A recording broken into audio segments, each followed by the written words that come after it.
In 1 Corinthians chapter 12, verses 4 through 6, the Apostle Paul writes, "Now there are a variety of gifts, but the same Spirit. And there are varieties of ministries, and the same Lord. There are variety of effects, but the same God who works all things in all persons." And these verses reveal the intimate involvement of the Trinity, the Father, the Son, and the Spirit, in sovereignly giving effects, ministries, and gifts to the church. And as we embark on this journey together through Romans chapter 12, the body gifts, Ephesians chapter 4, the gift ministries, and 1 Corinthians chapters 12 through 14, the spiritual gifts, we'll discover that these gifts reflect the nature of their giver. And as the church exercises Trinitarian gifts, they increasingly participate in the communal life of God, who works all things in all persons, restoring the church to health, equipping the church for ministry, and catalyzing her for mission.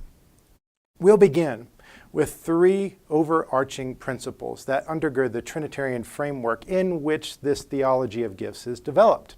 First, as the Trinity is diverse and yet lives in unity and harmony, Trinitarian gifts are diverse and bring unity and harmony to the body of Christ. Second, as each person of the Trinity lives in essential relationship with one another as innate components of one another, Trinitarian gifts bring each of us into relational interdependence as members of one another. And third, as the Trinity exists in mutual self-giving love, Trinitarian gifts are to be exercised in the context of love for the building up of one another in love. Trinitarian gifts foster a relational, loving, selfless, other-centered community that reflects or images the relationship within the Trinity.